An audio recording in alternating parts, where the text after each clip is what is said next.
Assalamualaikum warahmatullahi wabarakatuh. Alhamdulillahirabbil alamin. Wassalatu wassalamu ala sayyidina Muhammadin khatamin nabiyyin wa ala alihi washabihi ajmain. Amma ba'du. Baik, kembali lagi bersama Mister dalam mata pelajaran sejarah dan kebudayaan Islam untuk kelas 5. Ya, semoga kalian sehat semua, semangat belajarnya. Karena pada pertemuan kali ini kita akan masuk ke bab 2 mengenai peristiwa Fathul Makkah. Fathul Makkah itu artinya penaklukan Makkah. Kok bisa Mekah ditaklukkan? Kalian harus ingat bahwa ada satu sisi di mana Nabi Muhammad dan para kaum muslimin itu terusir dari Mekah hingga hijrah ke Madinah. Nah, selesai hijrah di Madinah, 10 tahun berlalu hijrah di Madinah, itu nanti ada banyak peperangan. Ini harusnya kelas 5 ini bahas tentang perang ya. Ada perang Badar, perang Uhud, perang Khandaq. Ini tapi kok langsung ke peristiwa Fathul Makkah, itu ada sebuah gap. Sebuah gap itu maksudnya ada sebuah kekosongan gitu, kekosongan sejarah yang tidak diisi. Ya, tapi memang di sini Mister diminta untuk menjelaskan peristiwa Fathul Makkah tanpa harus menjelaskan perang-perang apa saja. Jadi akan Mister singgung sedikit mengenai Fathul Makkah, ya. Jadi dalam beberapa dekade ketika Nabi Muhammad itu hijrah dari Mekah ke Madinah, nah ketika di Madinah itu Islam berdiri, ya. Islam berdiri, Rasulullah waktu itu menjadi presiden di sana, di Madinah. Beliau menjadi presiden sekaligus menjadi tokoh agama di sana karena Rasul, ya. Nah, pada peristiwa itu sering banget itu kan orang dari Mekah itu nyerang orang-orang kafir Quraisy, itu nyerang umat Islam ataupun dari orang-orang paganisme di Persia, ya. Intinya Islam itu diserang terus hingga ada beberapa peperangan ya, seperti perang Badar, lalu perang Uhud, perang Khandaq, ya. Lalu juga ada perjanjian Hudaibiyah. Nah, perjanjian Hudaibiyah itu adalah perjanjian yang dibuat di mana orang kafir Quraisy itu udah ngerasa ini kita bakal kalah terus kalau perang sama orang Islam, gitu loh, ya, orang-orang Mekah itu. Akhirnya dibuat satu perjanjian bahwa umat Islam boleh datang, boleh berhaji ke Mekah gitu, ya. Lalu umat Islam juga boleh untuk berdagang dengan orang-orang kafir Quraisy. Itulah intinya gencatan senjata. Nah, pada perjanjian Hudaibiyah ini yang ditargetkan perjanjian ini 10 tahun, ya, untuk perjanjian pertama, nanti akan dibuat perjanjian selanjutnya. Namun ternyata digagalin. Artinya apa? Orang kafir Quraisy itu melanggar janji mereka, ya, pada satu peristiwa di mana umat Islam pergi ke Mekah untuk menjalankan ibadah haji, ya. Haji itu kan di Mekah, di Ka'bah. Itu di tengah jalan mereka itu dihadang sama Arab Baduy.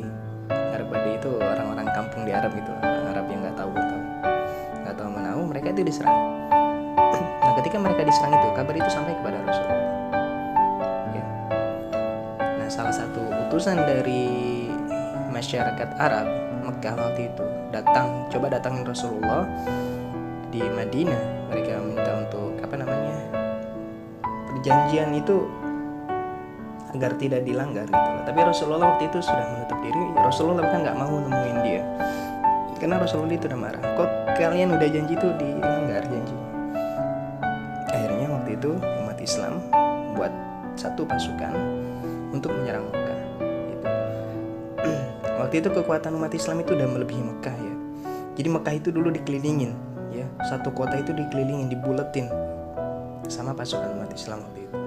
Nah, pada peristiwa Fathul Makkah ini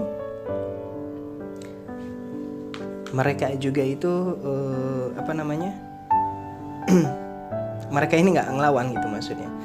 Jadi waktu umat Islam datang dengan persiapan perang, pasukan perang dengan semua senjatanya, mereka tidak mengeluarkan satu bentuk pertahanan gitu dari orang kafir Quraisy. Mereka udah diam diri di rumah, mereka nggak ada yang keluar rumah.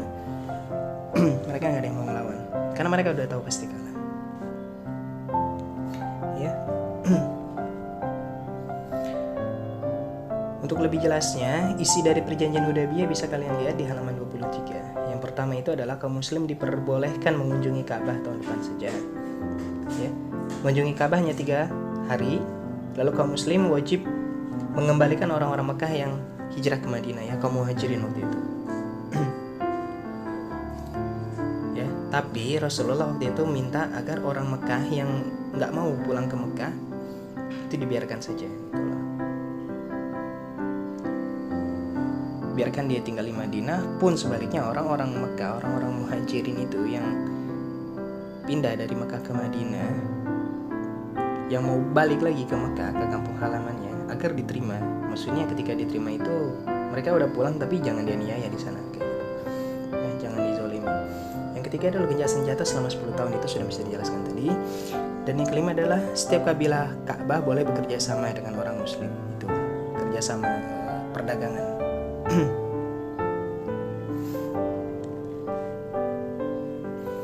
Nah, perjanjian ini harusnya berlangsung selama 10 tahun itu, kalau nggak salah hanya berlangsung 2 tahun.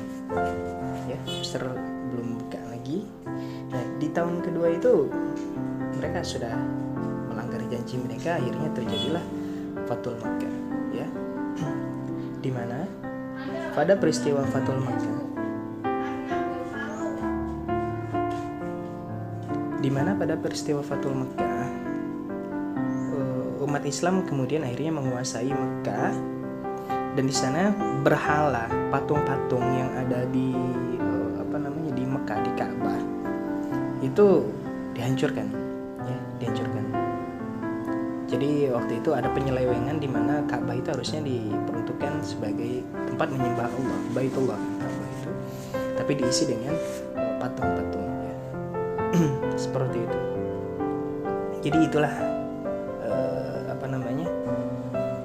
satu peristiwa Fathul Makkah. Nah, nanti insya Allah di minggu depan itu Mister akan jelaskan mengenai perang-perang apa saja gitu yang hingga membawa umat Islam ini kepada peristiwa Fathul Makkah. Itu aja pertemuan hari ini.